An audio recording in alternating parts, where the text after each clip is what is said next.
Hello everybody, welcome back to Blob. This is Blob, and today we are going to be looking more liminal spaces.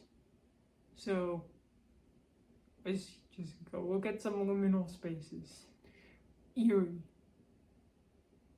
Yeah, no, I like I always say, I don't really like pools, but I also don't really like empty pools either.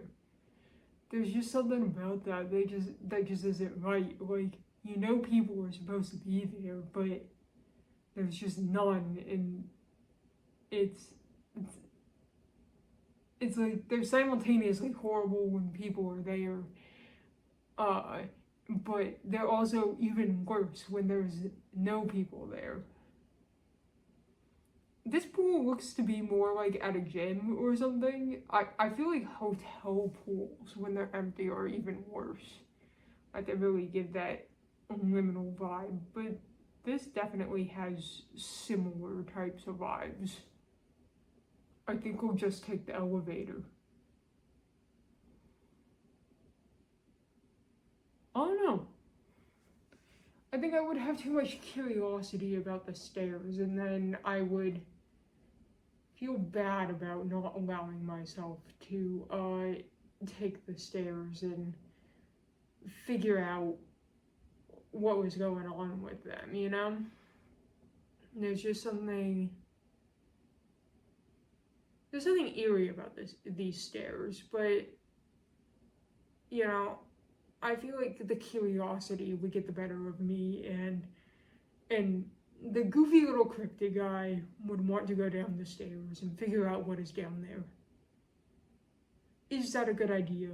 Probably not. But, alas, I probably would. Brazilian village at night. That's probably such a cool place during the day, but at night, it does really feel like a transition between, like, two worlds or something. Like, I don't know, it's definitely quite eerie. But I bet it's, like, a very cool place during the day, so. Yeah, I mean, it seems like it's probably lively and vibrant during the day, but at night, it's definitely eerie. Liminal? Maybe not. Eerie? Definitely. We've all been here. Busy, but lonely. This is like the diner that everyone has been to on, like, a solo road trip. Like, if you've ever done solo road tripping, you have definitely been here. Like, it is 2 a.m. There is nothing else open other than, like, the shady diner on the side of the road off of an exit that you've never heard of in just, like, a town that nobody even knows the name of. Like, they'll say, like, oh, I live close to, and then the closest metropolitan city. Like, that's how in the middle of nowhere this place is. Like, that is what this is giving. But, like, it's specifically, like, that diner that you stop at, like, on a solo road trip. I feel like that's why it feels lonely. And as a person who has taken a many solo road trips, I have stopped at this diner. I don't even need to know what diner it is. I have stopped at this diner, you know. It's busy because it's the only thing open, but it's also eerie and lonely, you know. Musical chairs finished some time ago. This just reminds me of a basement that I have rented in the past. I think it's kind of an ongoing joke that I live in basements, but I've unironically rented, like, a lot of basement apartments, and I currently live in a basement condo. Like, I think it's a joke, but it's a true to life one. This unironically looks like a basement that I've lived in, and there's something about finished basements that are just no matter how nice it is, and I've lived in like actually nice ones, you know, it always feels very like in that like transitional space. So I feel like all of them are just like a little bit liminal, you know. Whether it's a good or a bad thing is up to interpretation, but they all seem incredibly liminal when you're living like that. And I mean, the single chair really isn't helping either, you know, so what do I know? It leads to the woods, but I don't remember the road being here.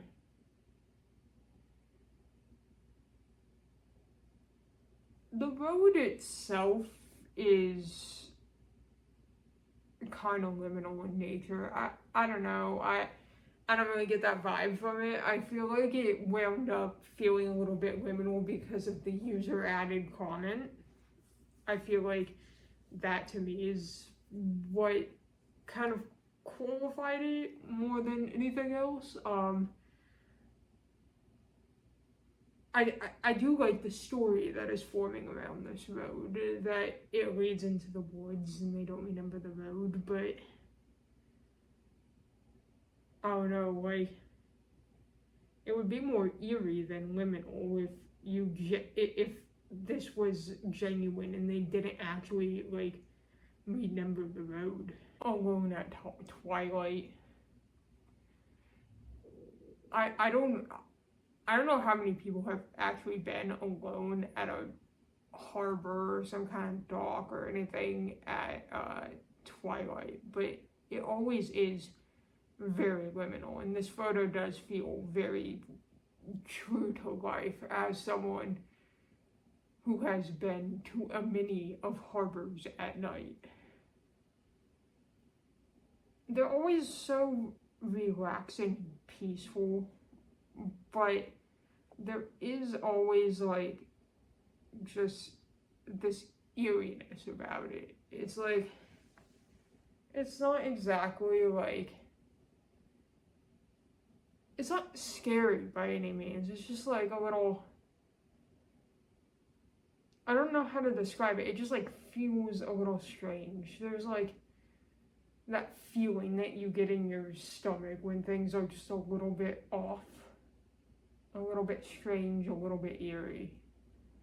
That is what it's like being alone at like a harbor or like a semi-man-made water feature at like late at night, or as the sun is rising or as the sun is setting, like, you know, that kind of vibe. No one at the counter. I feel like movie theaters in general kind of are a little bit liminal, but like liminal in the way that like nostalgia is a little bit liminal, because I feel like a lot of movie theaters, especially like the older ones and like towns that haven't gotten a movie theater renovation in decades, like they really feel like kind of a blast from the past kind of thing. And then it's like no one really goes to the movies anymore, so when you do go, it's like nostalgia from a time that you never lived in, but somehow you still feel nostalgic for it. And then on top of it, it's like nobody's there, so it's like a little bit eerie and a little bit strange. And then because they're not making enough money, because nobody's buying tickets, they can't hire staff, so then the place is just kind of empty, and it's just like odd, you know? But granted, I've also lived in like a lot of really small towns in the middle of like literally nowhere, so maybe this is just a strange experience. I haven't really gone to a movie theater in like a big city in a while, so maybe my experience is a little bit warped, but who knows. The edge of a dream. Yes, this is very dreamlike. Also, I don't know why, because it doesn't even really look like a proper road, because there's no like lines to indicate anything on the road. But it makes me feel maybe a little nostalgic for like road trips. But like, I'm thinking of like just such a specific car that I remember like my parents having, and we would take these road trips to see my grandma, and like this is what it's reminding me of. I don't know. It's very dreamlike, but it's also like giving me nostalgia, and I don't know why. It's probably really dumb. My thinking dome is being dumb. Abandoned section of the mall in my town. I don't think that's the exit. I don't really think it leads anywhere. I think you'll be stuck in a time loop if you go through that exit. If you walk through that exit, you're just going to keep finding strange liminal rooms until there's no more strange liminal rooms to hit, and then you'll be living within the void, and you will constantly have to have cheese on you to feed the void, because it's being kind, it's housing you. You need to feed the void cheese if it's giving you a house. But anyway, that's going to be all for today's video. Like the video if you like the video. Subscribe. Have a good day, or don't. I don't know you. Bye.